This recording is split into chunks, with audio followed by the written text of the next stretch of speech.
Dzień dobry. W dzisiejszym programie siły bezpieczeństwa otrzymują więcej danych do śledzenia geolokalizacji Rosjan.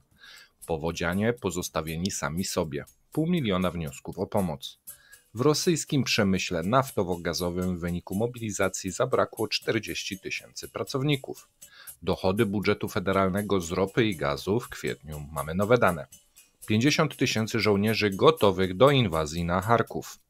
Firmy testują kandydatów za pomocą wariografu, kart tarota i wróżek. Zapraszamy. Dzień dobry, dzień dobry. Dzień dobry.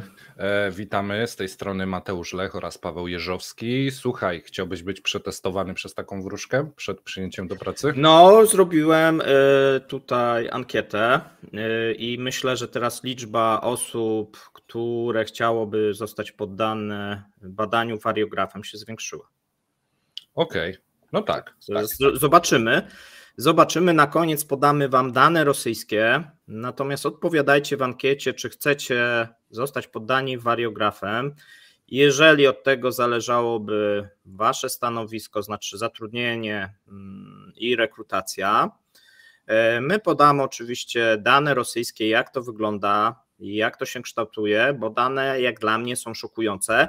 Miało to pójść na Jaruski, ale ponieważ dosyć duży artykuł kolejny pokazał się w Komersancie, stwierdziłem, że warto się podzielić jednak w codziennym ekonomicznym przeglądzie, bo dosyć poważne są to dane. Nie zaszkodzi do tego wrócić w Jaruskim.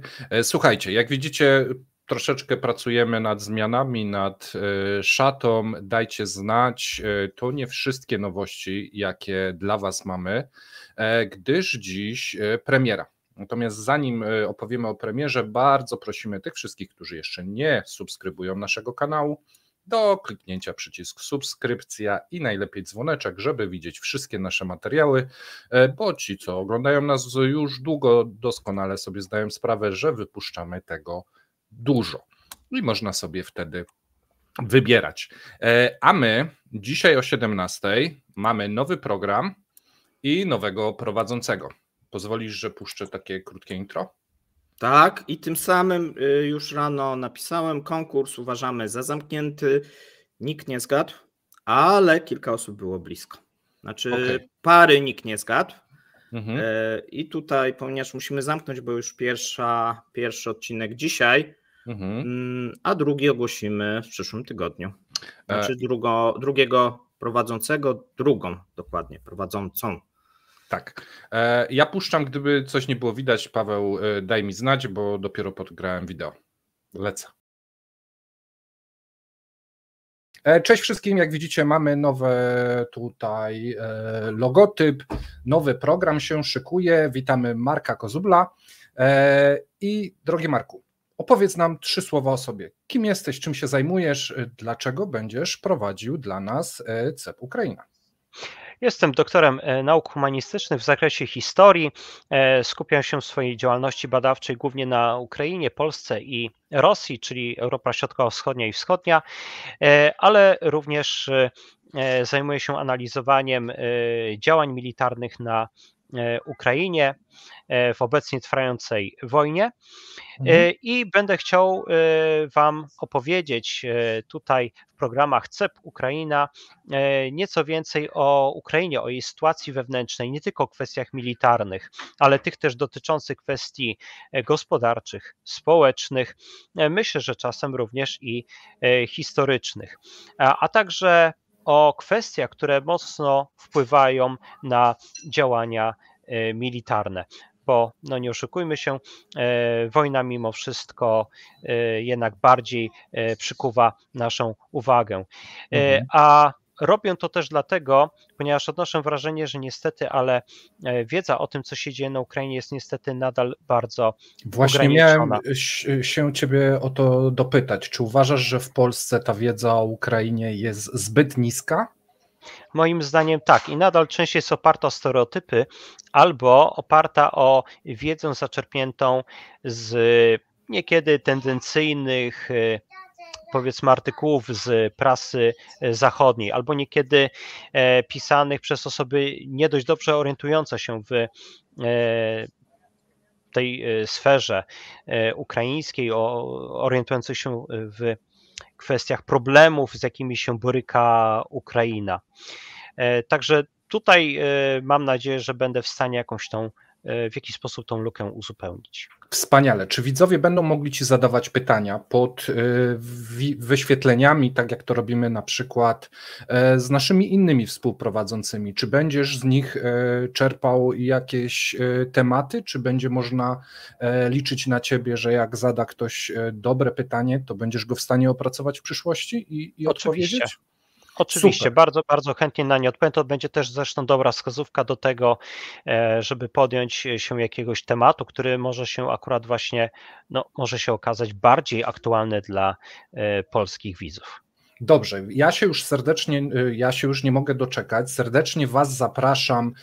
Dziś po południu o godzinie 17 mamy pierwszą premierę.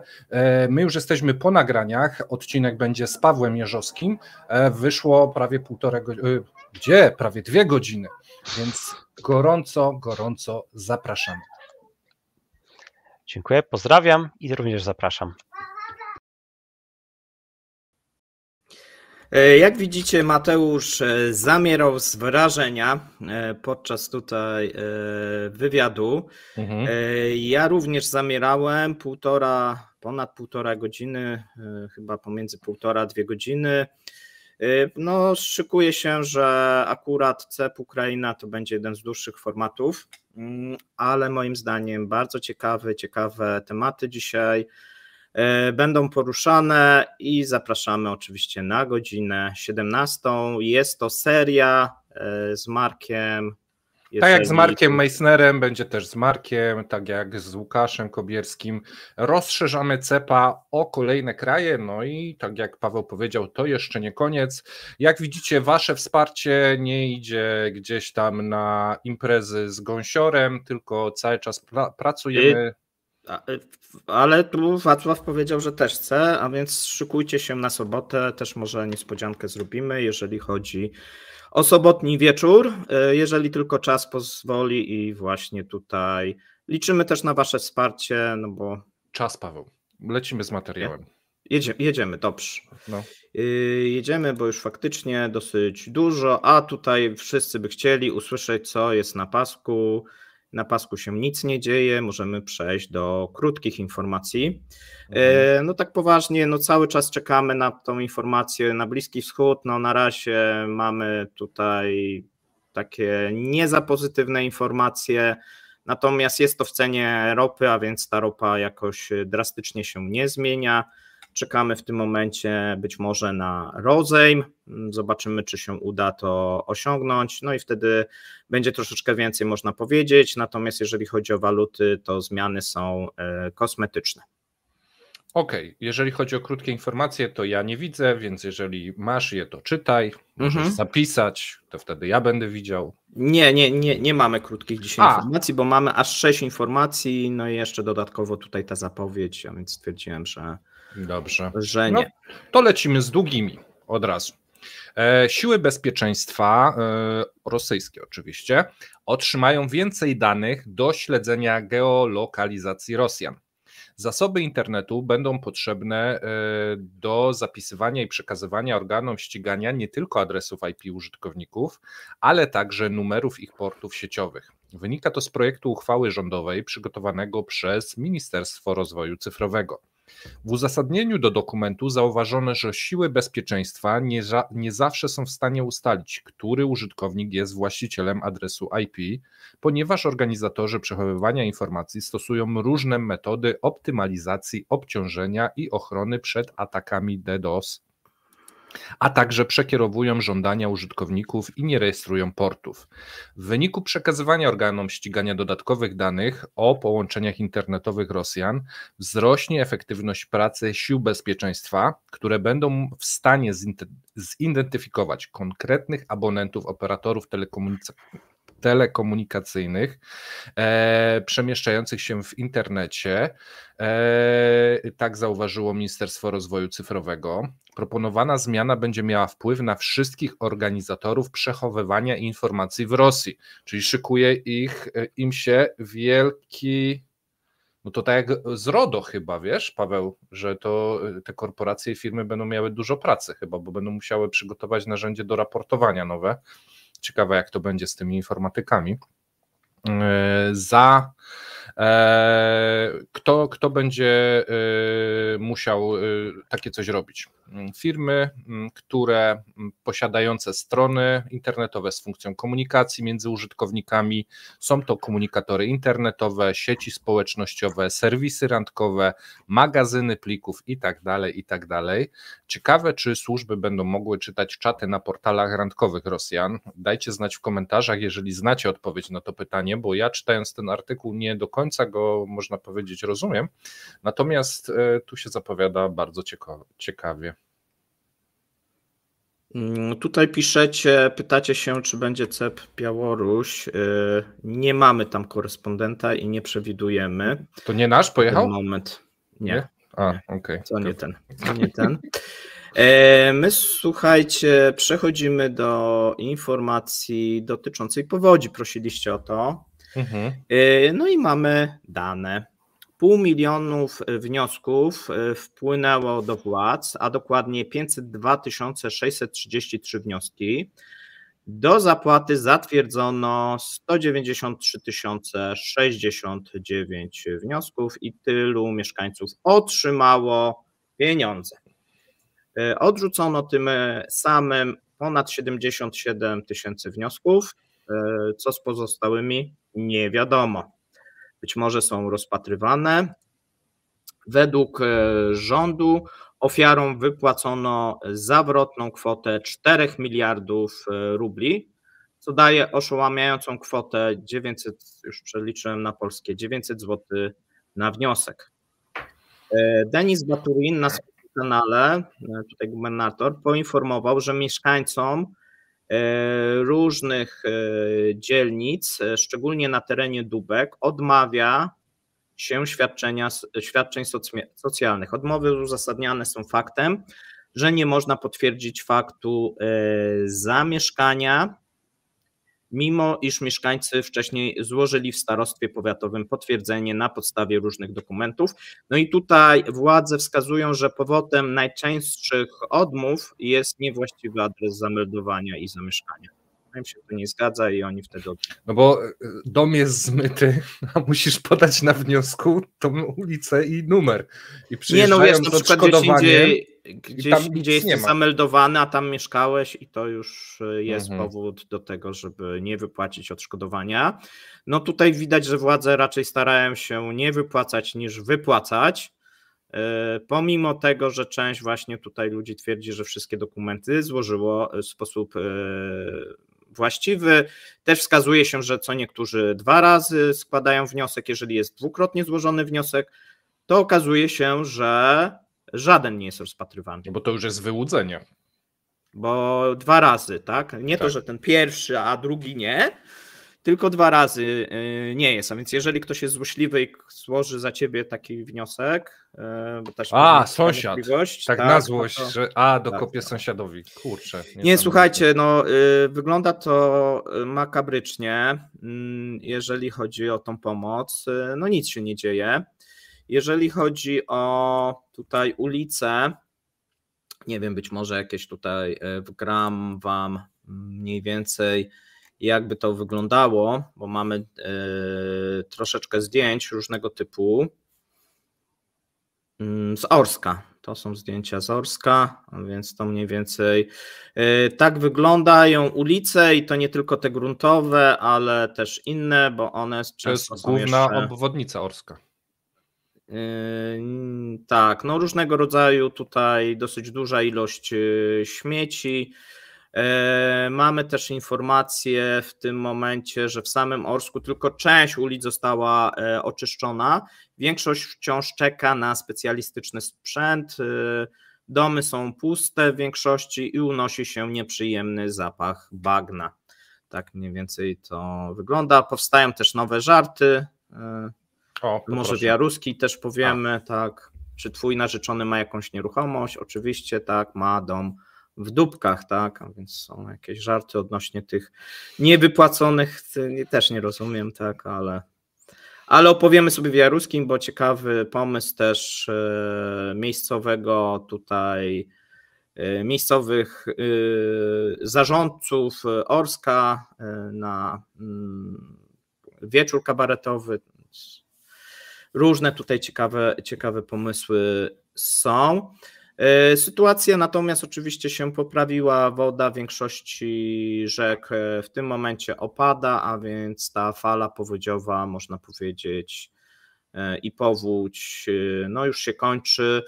I jeszcze jest tak, że większość studni jest w tym momencie, woda z nich nie jest zdatna do picia. Tutaj pomoc władz polega na tym, że badanie zdatności wody można zrobić za darmo i to jest jedyna pomoc. Ktoś przyjdzie, tak spojrzy. Nie nadaje się. Tam przecież trup pływa w tej studni, bo wymyło z cmentarza. Nie nadaje się. No wiesz, to byłoby już bardzo perfidne, jeżeli chciałbyś sobie zbadać wodę w studni, jeszcze musiałbyś za to płacić. Tak? No tak. Dobra, to zostawmy te powodzie. Przejdźmy do przemysłu naftowo-gazowego, który ogłosił... Pytacie, czy są beczkowozy? Z tym są problemy bardzo duże, jeżeli chodzi o dostawy właśnie wody. Na samym początku była woda butelkowana, była dostarczana, już podczas powodzi została tylko dostarczana do przedszkoli i szkół, a zwykli obywatele musieli kupować. Tak samo jest z beczkowozami w tym momencie.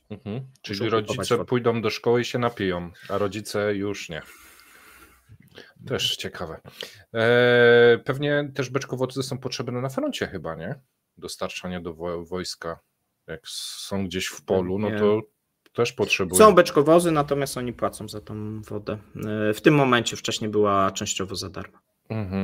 Okej, dobra, to przechodzimy do tego, nie przechodzimy, bo nas już upominają, że przecież musi być kubeczek. To może ja dzisiaj. Pierwszy człon będę oglądał. Dobrze.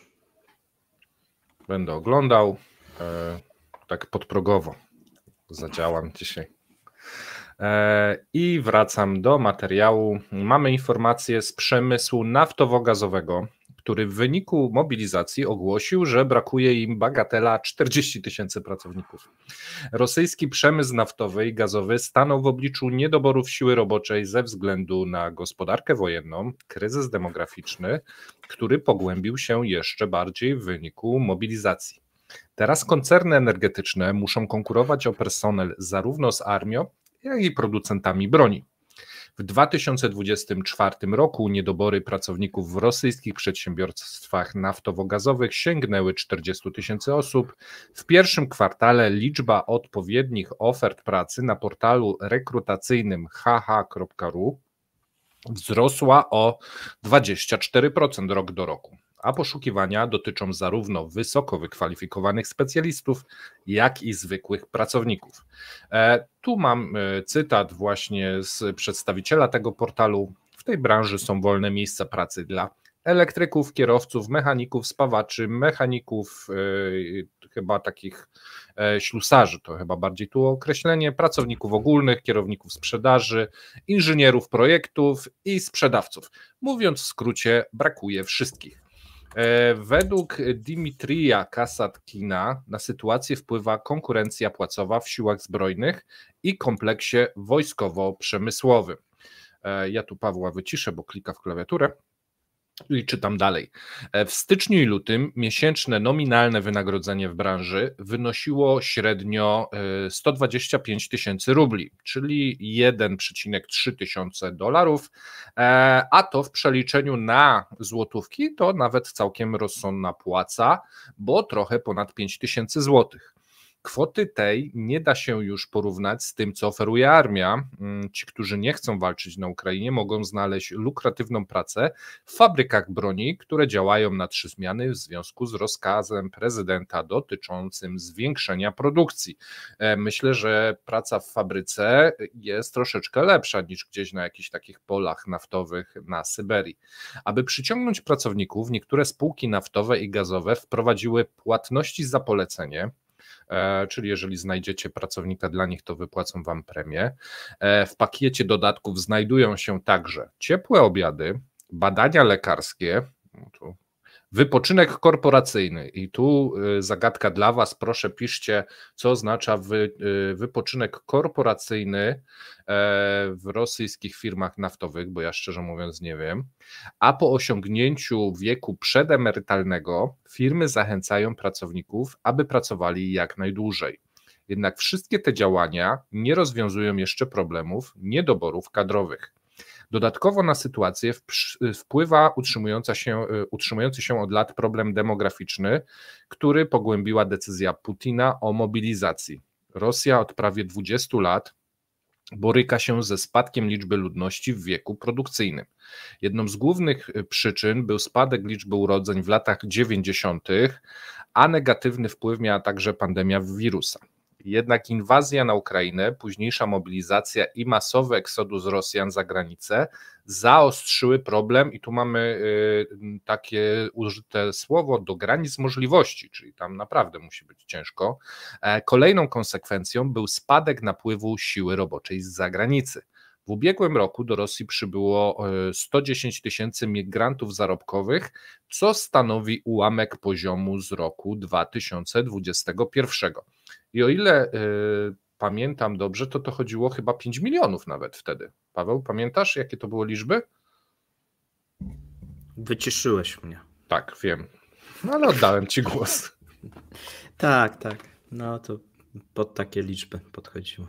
No tak, no to brakuje im tak ludzi i jeszcze sobie wyrzucają tych. No i dobrze. No będzie jeszcze bardziej brakować, a my sobie przejdziemy do ważnej informacji, która prawdopodobnie będzie trochę w innej formie przedstawiana, bo już widziałem, że są mylone dane. A o co chodzi? Mamy dane budżetu federalnego i przypominam, są to dochody budżetu z podatków dotyczącej ropy i gazu za kwiecień. Nie są to dochody firm, bo to często jest to mylone. Jeżeli chodzi o dochody budżetu federalnego z ropy i gazu w kwietniu, to trzeci miesiąc rzędu przekroczyła poziom bazowy. Ten poziom bazowy to liczony jest na poziomie 1 152 miliardy rubli. To jest w momencie, kiedy średnia cena ropy naftowej jest około $60. Jeżeli chodzi o marzec, bo pamiętajmy, że w kwietniu płacone są podatki za marzec, czy jak gdyby za ten wcześniejszy okres, to w tym momencie średnia ropy naftowej liczona do podatku była $70 w marcu, bo akurat średnie są liczone w dolarach. No to tak witamy w Rosji. I jeżeli chodzi o jak wyglądał ten budżet, no to w porównaniu on wyniósł 1 229 000 000 rubli.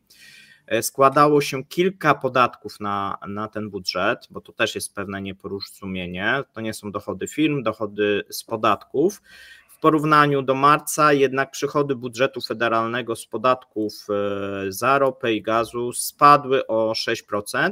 Natomiast no tutaj rosyjscy fani będą to porównywać rok do roku, bo w tym przypadku jest znaczny wzrost, ponieważ ten wzrost jest 90%. Wynika to z tego, że w zeszłym roku średnia cena, która była brana do wyliczeń, to było $48, tak, w marcu 2023, a teraz mamy 70, stąd mamy też wzrost. Tu jest też kwestia dodatkowego podatku, bo w kwietniu, podobnie jak w marcu, na tak wysoki poziom dochodów wpłynął dodatkowy podatek dochodowy. On jest płacony 4 razy w roku. W marcu był płacony za 4. kwartał, tak akurat nie w lutym, nie w styczniu, tylko w marcu, tak to w Rosji jest, natomiast w kwietniu jest za 1. kwartał podatek dochodowy firm. No i tutaj pierwsza taka niepokojąca rzecz, bo ten podatek dochodowy pomimo wyższych cen ropy naftowej, no to za 1. kwartał spadł w stosunku do 4. kwartału, czyli dochody firm Jeżeli popatrzymy na podatki, spadają, jeżeli chodzi o czwarty kwartał, 587 miliardów rubli z podatku, a w pierwszym kwartale 2024 już 452, czyli taki znaczny spadek, co może trochę niepokoić. Natomiast jeżeli chodzi o główny podatek, czyli podatek MET od wydobycia, no to ten podatek w stosunku do marca wzrósł, natomiast wzrósł tak naprawdę tyle, ile wzrosła cena ropy naftowej, a nawet można powiedzieć mniej, bo wzrósł o 10%. Ja w jakimś podsumowaniu weekendowym troszeczkę więcej powiem na ten temat, jak czytać te dane i co z tego wynika.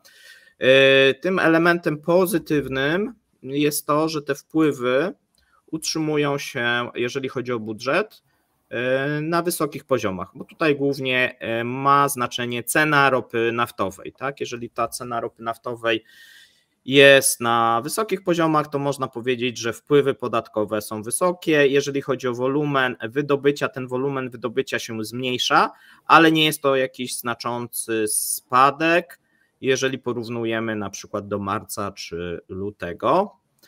Gorzej sytuacja wygląda, jeżeli chodzi o firmy, bo tam, przypominam, dochody są zarówno z ropy naftowej, sprzedaży, jak i z produktów. A jeżeli chodzi o produkty, to wygląda źle. Natomiast jeżeli chodzi o dochód państwa, no tutaj nie ma takiej różnicy, znaczy są małe bardzo, czy firma sprzedaje surową ropę, czy też sprzedaje produkty. Tak, bo podatek się płaci. Główne wpływy są po prostu od wydobycia ropy naftowej, niezależnie czy ją się zrafinuje, czy też się ją dalej odsprzeda. Okej.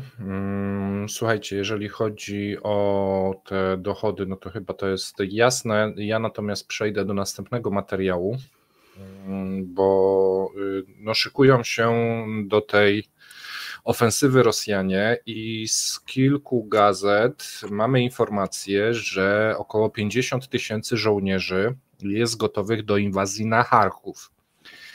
Rosja gromadzi siły na północnych granicach Ukrainy w celu ewentualnej inwazji i ataku na drugie co do wielkości miasto w kraju, Charków, tak pisze Instytut Studiów nad Wojną. W sumie Rosja zgromadziła w północnej grupie sił około 50 000 żołnierzy, zauważają analitycy, powołując się na obliczenia ukraińskiego obserwatora wojskowego Konstantina Maschoweca, tak się chyba to wymawia. Spośród nich 31 000 znajduje się w obwodzie białgorodzkim, ponad 10 000 w obwodzie kurskim i ponad 8 000 w obwodzie briańskim. Zdaniem ukraińskiego eksperta, dla kamuflażu jednostki rosyjskie są rozładowywane na stacjach w obwodzie kurskim, a następnie o własnych siłach wysyłane są do białgorodzkiego okręgu bliżej Charkowa. Niedawno w obwód kurski przybył batalion z 76. Pskowskiej Dywizji Powietrzno-Desantowej, który został przeniesiony z okupowanej części Zaporoża. Jednak Grupa Północna składa się głównie z jednostek Leningradzkiego Okręgu Wojskowego, zauważa ta firma. Jednocześnie analitycy wojskowi uważają, że armia rosyjska nie ma wystarczająco sił, aby zdobyć Charków, ale rosyjskie działania ofensywne przeciwko Charkowowi czy Sumom opóźnią i połączą jednostki ukraińskie w innych ważniejszych chyba tu chodziło o połączenie jednostki ukraińskie z innych ważniejszych odcinków frontu, podkreślają analitycy. Wcześniej źródła gazety Bild w armii ukraińskiej mówiły, że do zdobycia Charkowa Rosja mogłaby użyć od 20 do 40 000, teraz mamy informacje o 50 000 i wtedy będziemy musieli zdecydować, czy chcemy bronić północy, czy wschodu. Nie da się zrobić jednego i drugiego jednocześnie, wyjaśnił jeden z rozmówców publikacji. Z kolei Financial Times podaje, że poważna ofensywa na Charków może rozpocząć się pod koniec maja. Według nich armia rosyjska przygotowuje grunt pod tę operację, przeprowadzając ataki rakietowe na miasto. Ich celem jest zmuszenie mieszkańców do opuszczenia Charkowa i uczynienie go niezdatnym do zamieszkania.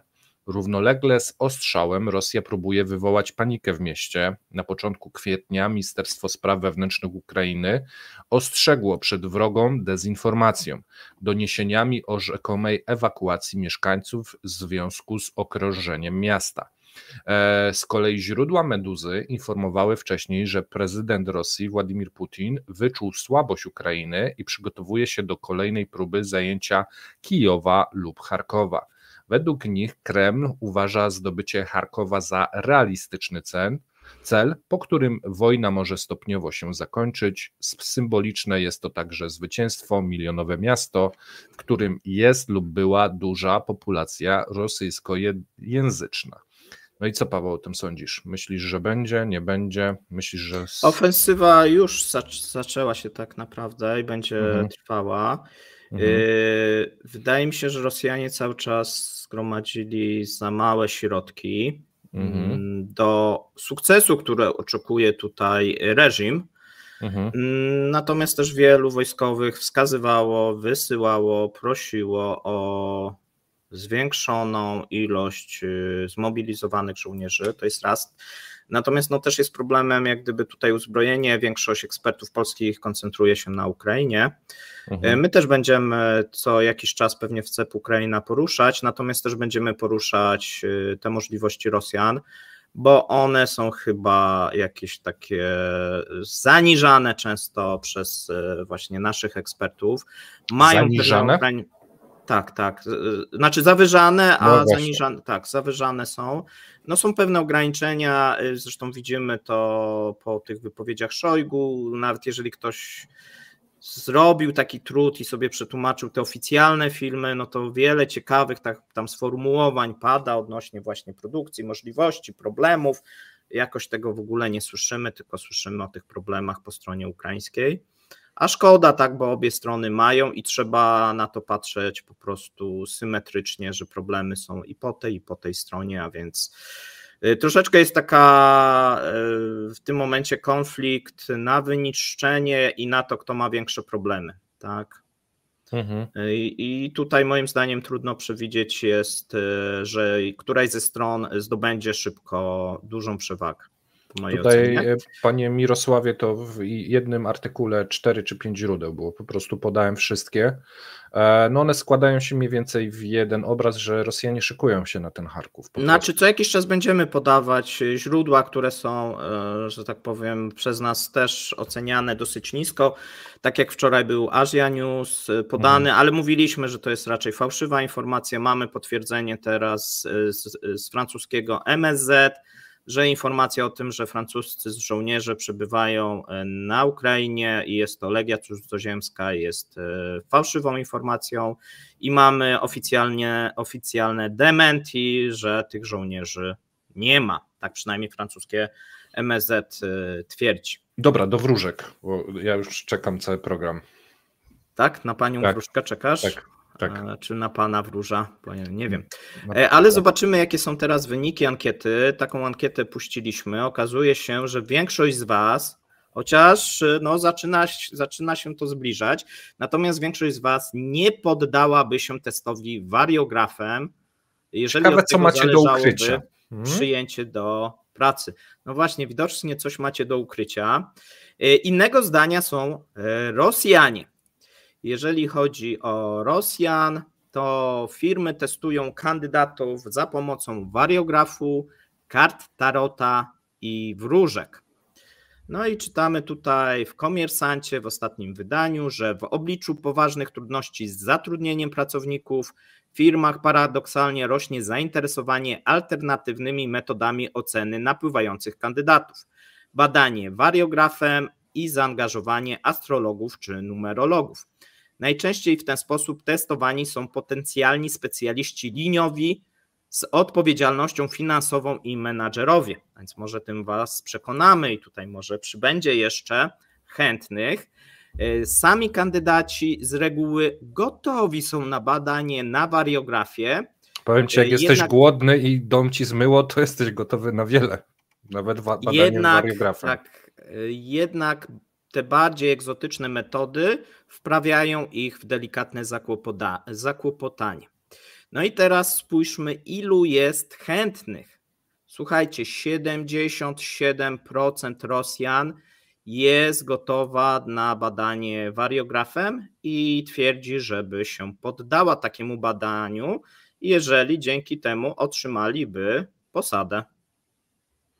No więc widzimy, że tutaj mamy inne zupełnie dane w naszej ankiecie, a więc tutaj jeszcze zobaczymy, jeszcze troszeczkę będzie trwała, natomiast no u nas jest to zaledwie 39%. Mhm.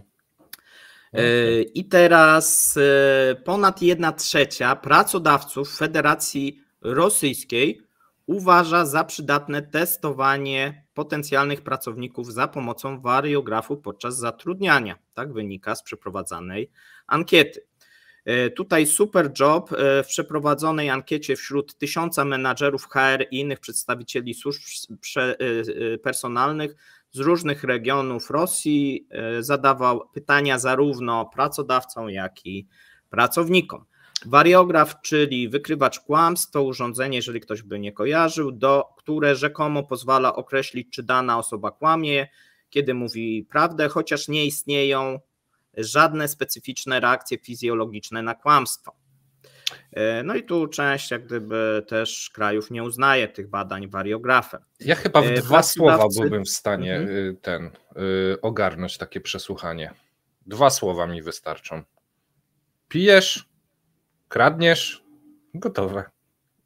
I jak jest, to zależy gdzie może. Aha, okej. A to kierownicze. To wtedy tak, jak najbardziej. To może być przydatne i to obie umiejętności. Więc wiesz, tutaj byłbym ostrożny. Pracodawców interesują także inne alternatywne metody prześwietlania kandydatów, no bo wiesz, na wariografie może właśnie nie wyjść, podobno można oszukać ten wariograf. Często na stanowiska kierownicze. Część pracodawców zabiera kandydatów do numerologów i układa dla nich horoskopy. Kierownik, wiesz, te ramię na tym, czytaj tu, jaki numerki masz, ten podaj. Ale ja nie chcę, podaj. O tak, niesamowite. Widzisz. Omówimy sobie to więcej pewnie w Jaruskim, natomiast ostatnio zaobserwowaliśmy, tu czytamy w tym opracowaniu Superjob, wzrost zainteresowania astrologią wśród właścicieli i kadry kierowniczej wyższego szczebla. Może to wynikać z chęci znalezienia przez ludzi w niespokojnych czasach punktu odniesienia i oparcia. Być może dla niektórych staje się to sposobem na nabranie pewności siebie w trudnych sytuacjach. Tak powiedziała pani Oksana Morsina, partner zarządzający RosExpert. Firmy stosujące takie metody w większości przypadków zwracają się, i to jest najciekawsze chyba ten fragment, zwracają się do zewnętrznych astrologów i tarocistów, choć w bazie danych o wolnych stanowiskach pracy takich stanowisk w strukturach korporacyjnych jest kilkadziesiąt. Czyli tarocistka w korporacji ma tak, jest księgowa etat. Na etacie i jest, tak, tarocistka, tak? Pani Heniu, ile tam ma wyjść w Excelu? Ile tam ma wyjść w Excelu? Nie wiem, czy w jednym pokoju siedzą tutaj. Karty mi mówią, podatki. Że 16. Ta liczy podatki, a ta prześwietla kandydatów. Natomiast są takie stanowiska w korporacjach, jak widzimy. I jedynie 1/5 respondentów przeciwna jest jakimkolwiek testom. A więc widzimy, że tutaj mało. Najbardziej lojalni wobec testów na wykrywaczu kłamstw okazali się ankietowani do 24 roku życia, natomiast najbardziej nieufne osoby to osoby w wieku 35-45 lat. Jeżeli chodzi o bardziej egzotyczne metody, bardziej wyrafinowane, to ta nieufność jest tylko ciut większa. No i tutaj mamy też taką wypowiedź jednej z kandydatek. Podczas mojej rozmowy dyrektor generalny okresowo zaglądał do szklanej kuli w poszukiwaniu prognoz, a pod koniec rozmowy powiedział, że nie jestem dla niego odpowiednia jako pracownik, ale mogę zostać dobrą żoną. Powiedziała jedna z kandydatek na pracę. Okej. Musisz chyba dokleić źródło tych informacji. Komersant. Możecie sobie sprawdzić, jeżeli ktoś nie wierzy. Mamy dosyć obszerny, ja go tylko skróciłem, artykuł. Okej, to myślę, że to jest dobre podsumowanie. Myślę, że z uśmiechami pójdziecie w ten dzień dzisiaj. I jak was. Niektórzy popędzą zakupić szklaną kulę. Tak. Niektórzy podziękują w firmie, że nie zatrudnia się ich ze względu na wariograf, tarot czy układ planet. No bo to troszeczkę chyba niesprawiedliwe. A my podamy drugi człon hasła, Paweł, i będziemy kończyć. A poczekaj, napisz mi pierwszą część. Ja już nie pamiętam. Myślałem, że widzisz, bo to trudniejsze jest z drugą stronę, nie? Widzisz. Będę oglądał, było. No, miałeś napisać. Dobrze. No. Druga część hasła, Kremlinkę i Marka Kozubela. Ojej, jakie długie się wylosowało. No dobra. To może powtórz całe, bo to teraz za długie jest. Kremlinkę i Marka Kozubela. Druga część. Kozubla. Kozubela. Mówił, że się odmienia. Jak wróbla. Kozubla. Kozubla. Przepraszam. Marka Kozubla. No i właśnie bym. No. Kozubla. Marka Kozubla. Kremlinkę i Marka Kozubla. Jakie tam będą jaja? Trudne, no. Trudne się wylosowało. Dobrze. Będę oglądał Kremlinkę i Marka Kozubla i rozstrzygnięcie jeszcze ankiety. Sprawdźmy. Pamiętajcie, że jak klikacie ankietę, można też kliknąć od razu subskrypcję. Brakuje już nam niecałe 100 osób, żeby być starszym o rok i mądrzejszym. A więc jeżeli chcecie, żebyśmy byli troszeczkę mądrzejsi i te formaty były mądrzejsze. Nie mów tak, bo przestaną. Zdejmą stosujemy Jaruskiego. Nie, to prośba, kliknijcie subskrypcję, nam to pomoże, a wam również, bo nasze materiały będą przez większą ilość widzów oglądane. W tym momencie 43 osoby po naszym programie zachęcającym nie podda się, być może ta kula szklana przeważyła, nie wiem, 43% osób nie chce poddać się badaniu. Ale to znowu patrzysz pesymistycznie. To znaczy, 39 że... chce. No więc... No dobra. Myślałem, że tylko są dwie odpowiedzi, nie widziałem. Dobra, no to trzymajcie się do popołudnia. Cześć.